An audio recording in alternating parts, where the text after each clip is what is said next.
आज पुनः आप लोगों का स्वागत करता हूं।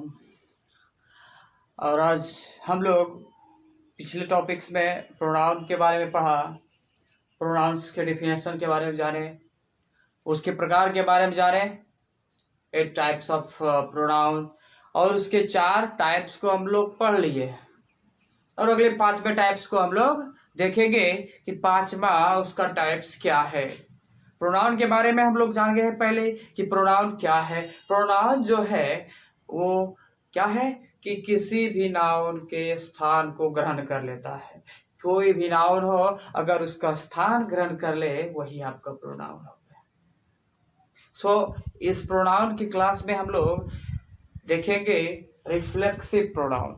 रिफ्लेक्सिव प्रोनाउन दैट मीन्स निजवाचक सर्वनाम, मतलब खुद के ऊपर। निज मतलब खुद, स्वयं की बात की जाएगी यहाँ पे।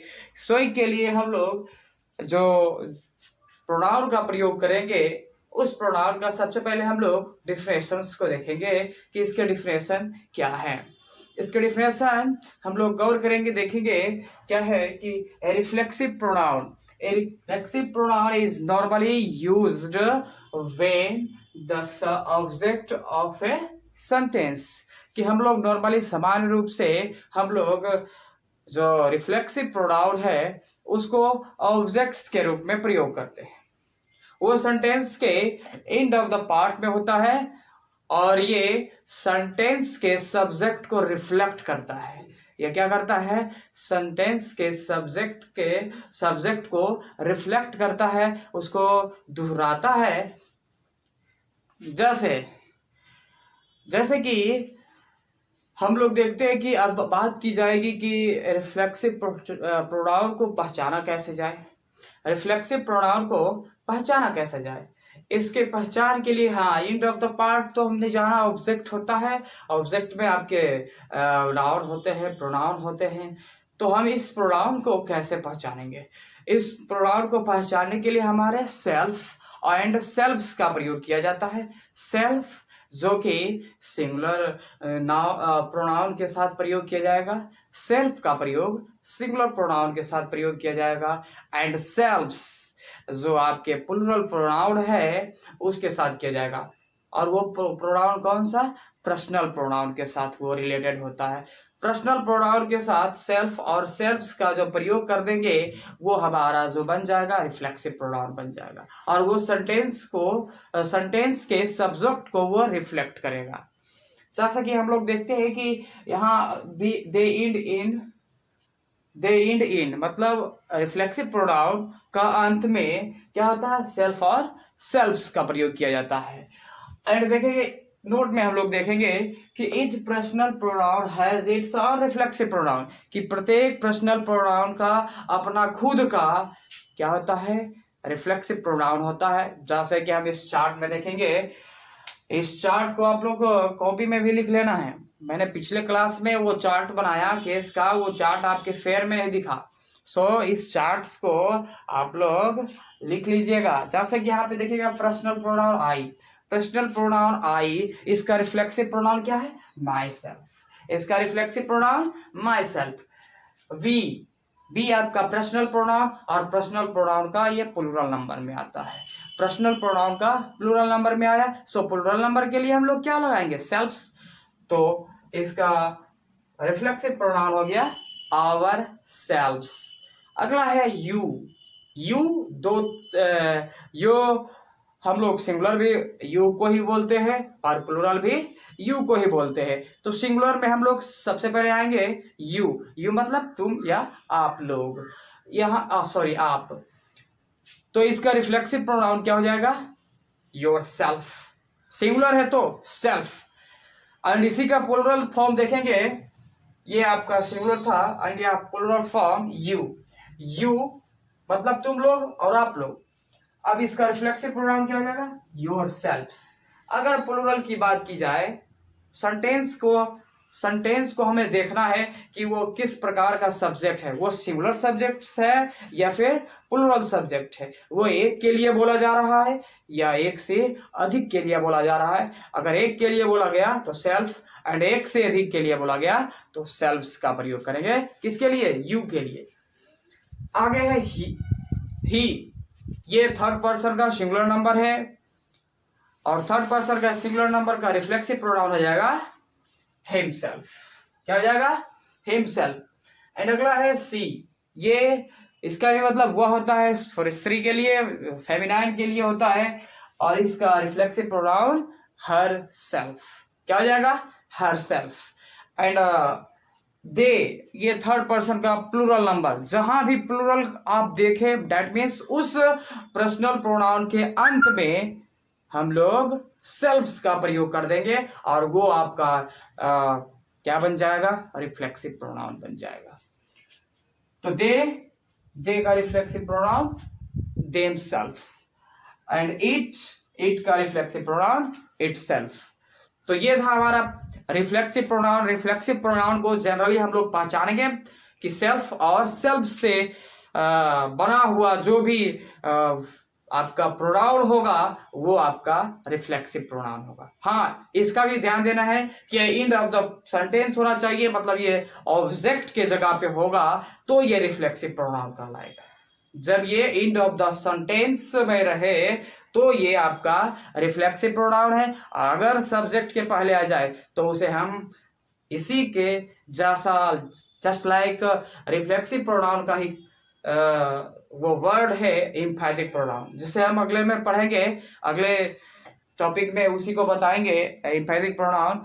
तो ये हमारा रिफ्लेक्सिव प्रोनाउन जो है वो ऑब्जेक्ट के में प्रयोग होगा और सेल्फ और सेल्फ्स में इसे पहचानेंगे। तो जैसे इसका एग्जांपल देखते हैं, I go to a school, I go to a school myself, I go to a school myself, कि मैं विद्यालय स्वयं जाता हूँ, मैं किसी के थ्रू नहीं जाता बल्कि मैं अपना विद्यालय मैं स्वयं चला जाता हूँ। तो ये सेंटेंस जो है सब्जेक्ट को रिफ्लेक्ट कर रहा है, ये सेंटेंस सब्जेक्ट को रिफ्लेक्ट किया और डेट मीन्स रिफ्लेक्ट कर दिया ये, तो सेंटेंस बन गया। ये जो आपका प्रोनाउन है वो प्रोनाउन क्या हो गया? Reflexive pronoun. तो यहाँ पे माई सेल्फ आपका क्या हो गया? Reflexive pronoun, reflexive pronoun. यहाँ देखिए, you waste your time yourself, you waste your time yourself, कि आप अपना समय स्वयं बर्बाद करते हैं, वो कोई आपका समय बर्बाद करने नहीं आता। मतलब यहाँ पे भी सेंटेंस के सब्जेक्ट को रिफ्लेक्ट किया गया, रिफ्लेक्ट क्या किया गया कि आप स्वयं अपना समय बर्बाद करते हैं, उसमें किसी का हाथ नहीं है। अगला चलिए देखिए, I believe in my self, मुझे अपने आप में क्या है? मुझे अपने आप में विश्वास है। I believe in my self, मुझे अपने आप में विश्वास है। तो जैसा सब्जेक्ट रहेगा उसी प्रकार का आपको रिफ्लेक्सिव प्रोनाउन रहेगा, लगाना है। आप मैंने पहले ही बता दिया है कि each personal pronoun has its on reflexive pronoun, कि हर एक जितने प्रत्येक पर्सनल प्रोनाउन का अपना स्वयं का खुद का क्या है? रिफ्लेक्सिव प्रोनाउन है। चलिए, ये तो आपका प्रोनाउन दिखा, तो आपने रिफ्लेक्सिव प्रोनाउन को आसानी से लगा दिया। अगर किसी का नाम रहता कि Ram waste his time dot dot dot, अब यहाँ पे कहेगा कि put on correct reflexive pronoun, कि भाई आप करेक्ट रिफ्लेक्सिव प्रोनाउन को पुट कीजिए, तो आप कौन से रिफ्लेक्सिव प्रोनाउन का प्रयोग करिएगा। तो ध्यान देना है कि राम यहाँ पे बोला गया है एंड राम का पहले हम राम का प्रोनाउन खोज लेंगे। मेरा राम का प्रोनाउन क्या है? राम का प्रोनाउन ही होता है। क्या होता है? ही। और ही का पर्सनल प्रोनाउन क्या मैंने बताया अभी? हिमसेल्फ। ही का रिफ्लेक्सिव प्रोनाउन हिमसेल्फ। तो हम पहले जब नाउन आ जाएगा उसे हम प्रोनाउन में कन्वर्ट कर देंगे और पर्सनल प्रोनाउन में कन्वर्ट करेंगे, और फिर पर्सनल प्रोनाउन में कन्वर्ट करने के बाद उसे रिफ्लेक्सिव प्रोनाउन में बदल देंगे। जैसे दो नाम रह जाए, राम एंड सीता, अब इसका रिफ्लेक्सिव प्रोनाउन क्या हो जाएगा? राम एंड सीता, ये प्लूरल हो गया। एंड प्लूरल थर्ड पर्सन के लिए हम लोग, प्लूरल थर्ड पर्सन हमारा क्या है? दे। तो दे का आप रिफ्लेक्सिव प्रोनाउन क्या देखोगे? Them self. तो उसके लिए हम लोग देम सेल्फ का प्रयोग कर देंगे। ठीक है। हाँ, तो अगला हम लोग देखेंगे एम्फैटिक प्रोनाउन। एम्फैटिक प्रोनाउन मतलब बलदायक या जोरदार सर्वनाम, जिसमें हम लोग बल देंगे, खुद पे स्ट्रेस देना। कोई भी सब्जेक्ट हो, वो नाउन हो या प्रोनाउन हो, अगर हम उस पर स्ट्रेस दे रहे हो, उस पर फोर्स दिए, है ना, या उसको फोकस किए ज़्यादा, तो वैसा ही प्रोनाउन आपका एम्फैटिक प्रोनाउन कहता है। उस पे एम्फेसाइज किया जाए, मतलब बल दिया जाए, जोर दिया जाए, वही आपका प्रोनाउन क्या कहलाता है? एम्फैटिक प्रोनाउन कहलाता है। देखिए यहाँ पे क्या कहता है एम्फैटिक pronoun, एम्फैटिक pronoun puts on emphasis, an emphatic pronoun puts on an emphasis, emphasis मतलब जोर देना, बल देना। put an emphasis, अब किस पे emphasis देंगे? on a noun और pronoun।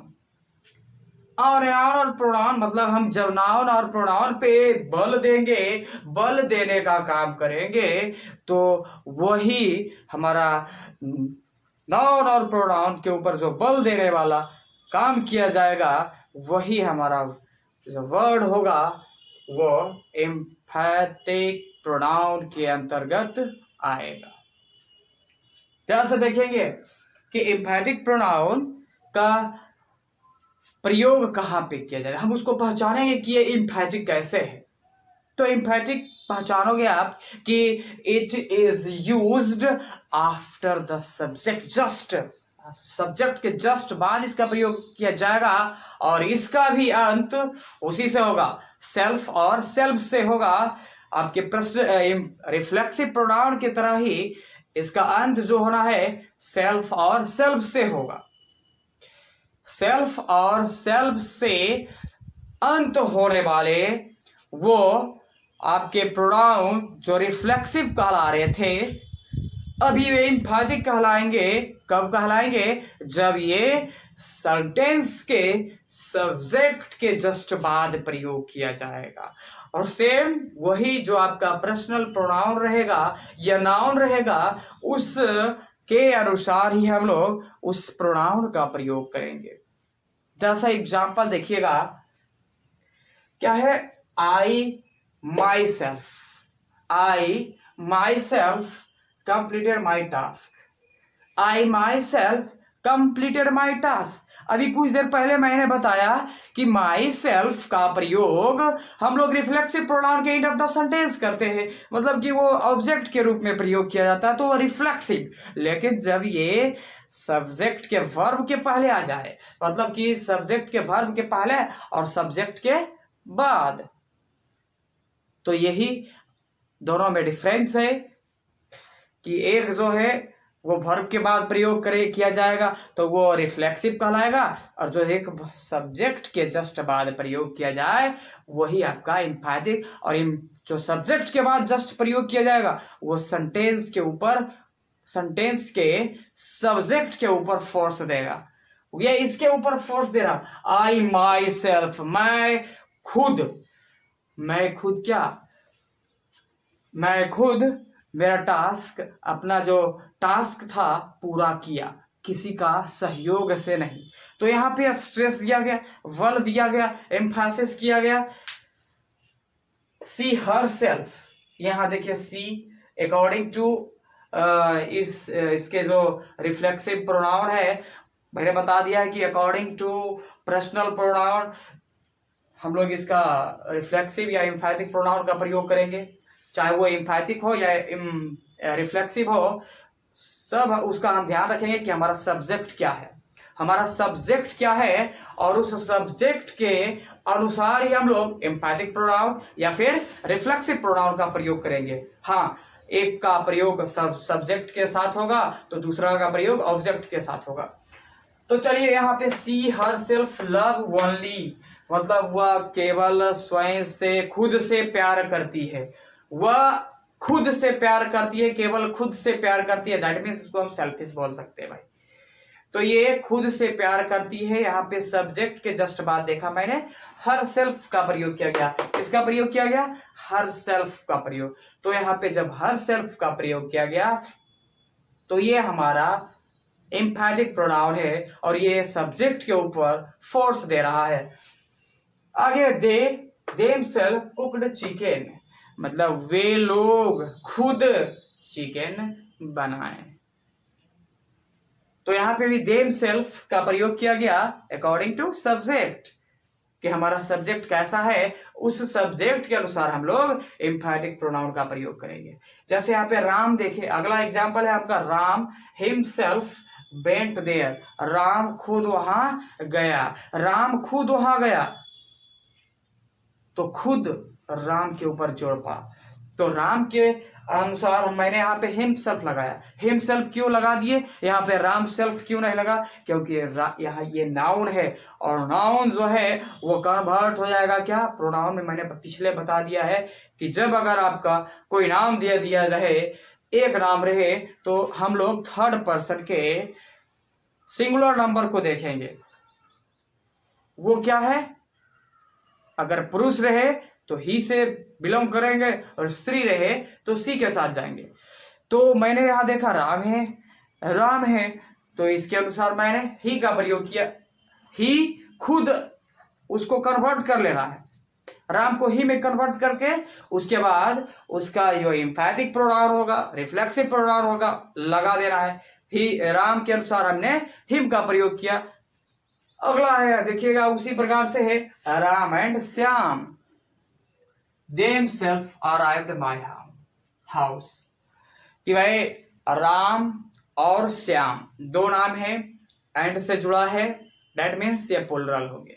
जब दो नाम एंड से जुड़ जाए तो वह प्लुरल नाउन के अंतर्गत आ जाता है और ये प्लुरल नाउन को हम लोग किस में कन्वर्ट करेंगे, प्रोनाउन में कन्वर्ट करेंगे। तो प्रोनाउन में कन्वर्ट करेंगे, ये प्लुरल है तो प्लुरल वाले थर्ड पर्सन से बिलोंग कर रहा है, तो थर्ड पर्सन के प्लुरल नाउन वो कन्वर्ट होगा प्लुरल प्रोनाउन में। तो थर्ड पर्सन का प्लुरल प्रोनाउन क्या है, दे, तो दे में कन्वर्ट कर दिए और दे का प्लुरल बना दिए प्लुरल प्रोनाउन। और प्लुरल प्रोनाउन बनाने के बाद मैंने इसका एम्फैटिक प्रोनाउन themselves का प्रयोग किया। तो जब कभी अगर राम दिया रहे और उसको बोला जाए कि रिफ्लेक्सिव या एम्फैटिक में बनाइए तो इस तरह से आपको कन्वर्ट कर देना है। तो ये हमारा था रिफ्लेक्सिव प्रोनाउन और एम्फैटिक प्रोनाउन, दोनों सिमिलर है बट इसका प्रयोग जो है अलग अलग है और दोनों का डिफरेंस मैंने बता दिया है कि किस प्रकार से हम रिफ्लेक्सिव प्रोनाउन का प्रयोग करेंगे और किस प्रकार से एम्फैटिक प्रोनाउन का प्रयोग करेंगे। अगला हम लोग देखे रहे हैं इंडेफिनिट प्रोनाउन। चलिए अगला देखेंगे हम लोग इंडेफिनिट प्रोनाउन। इंडेफिनिट प्रोनाउन क्या है, मतलब अनिश्चित। इंडेफिनिट मतलब क्या होता है, अनिश्चित, मतलब अनिश्चयवाचक सर्वनाम, जो अनिश्चित हो, जिसकी निश्चितता ज्ञात ना हो। हम लोग बस इंडेफिनिट मतलब अनिश्चित रूप से मान लेते हैं। जस्ट देखिएगा इसका डिफिनेशन। एन इंडेफिनिट प्रोनाउन क्या है, an indefinite pronoun is a pronoun that refers to an unspecified person और थिंग।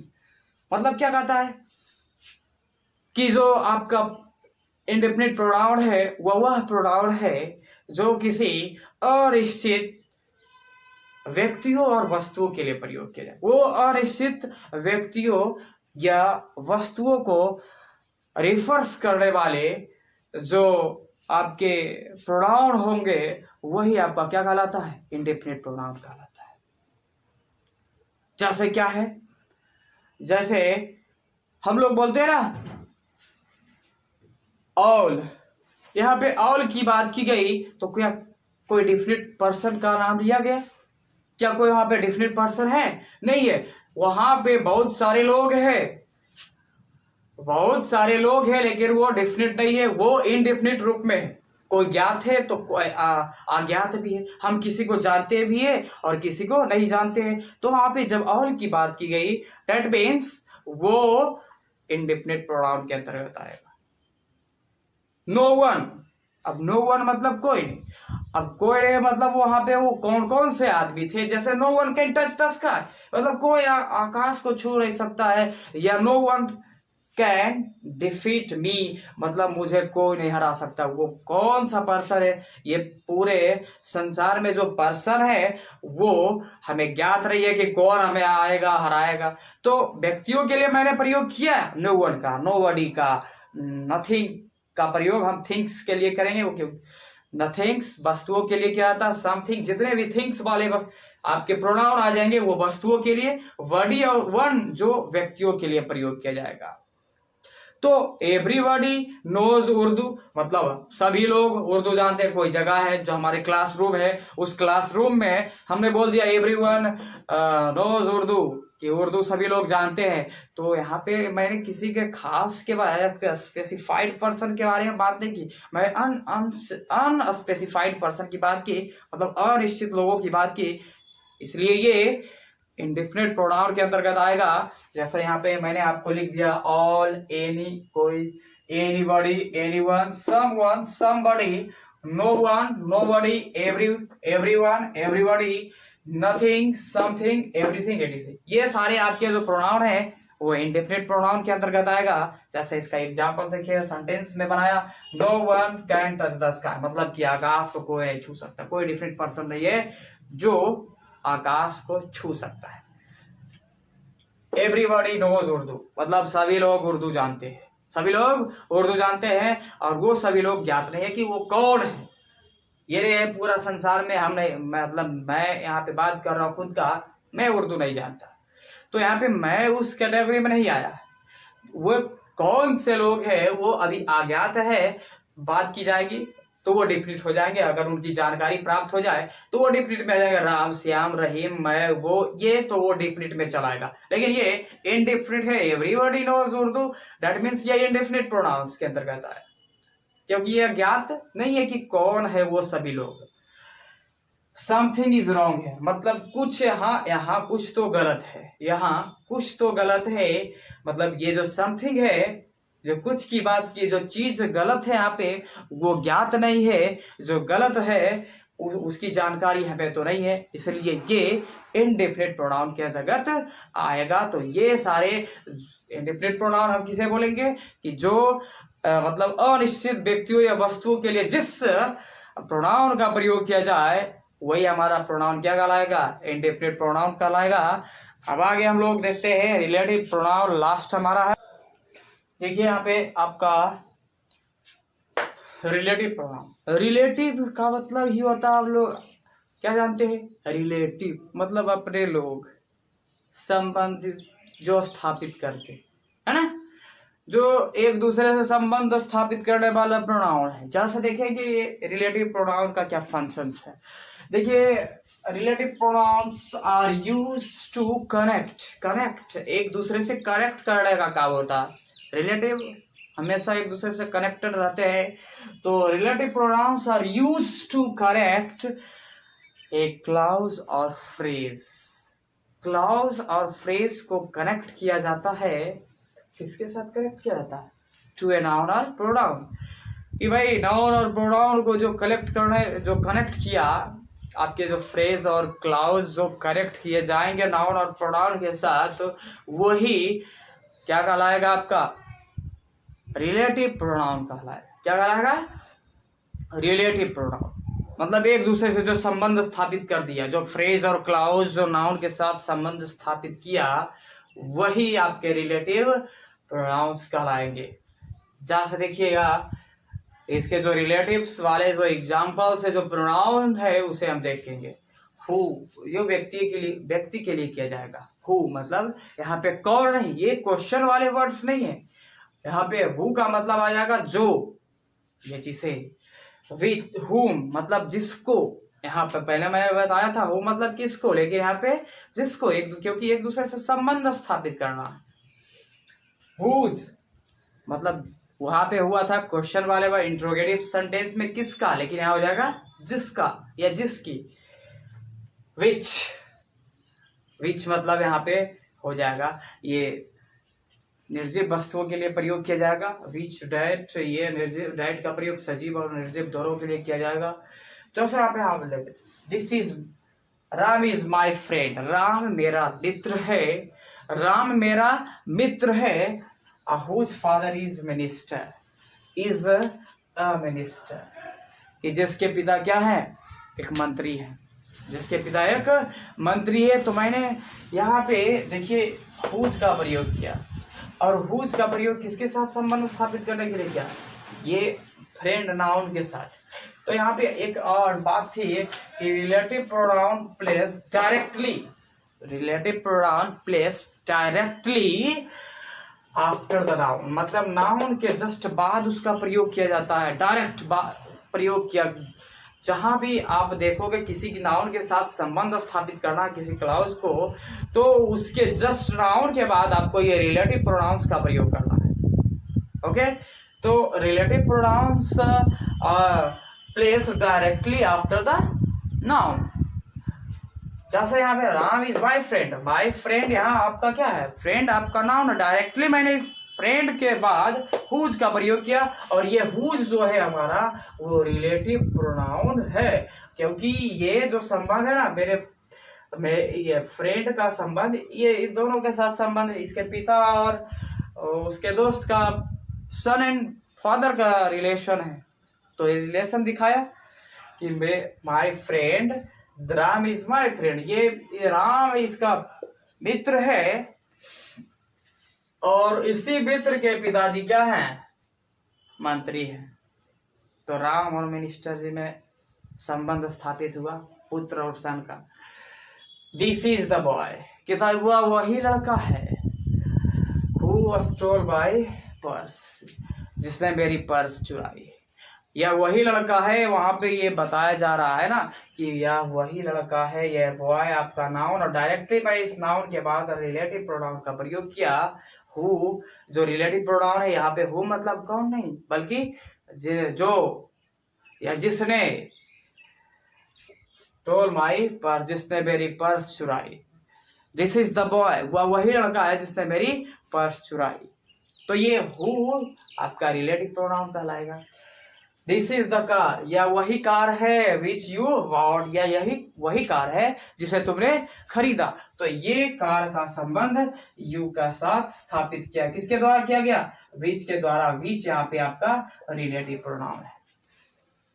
तो ये आपका प्रोनाउन था 8 टाइप्स का प्रोनाउन। आपने पर्सनल प्रोनाउन पढ़ा, आपने पोसेसिव प्रोनाउन पढ़ा, आपने और पीछे इंट्रोगेटिव प्रोनाउन पढ़ा, आपने पोसेसिव प्रोनाउन, और ये आपका reflexive pronoun, एम्फैटिक pronoun, indefinite pronoun and relative pronoun का जानकारी आपने ले लिया।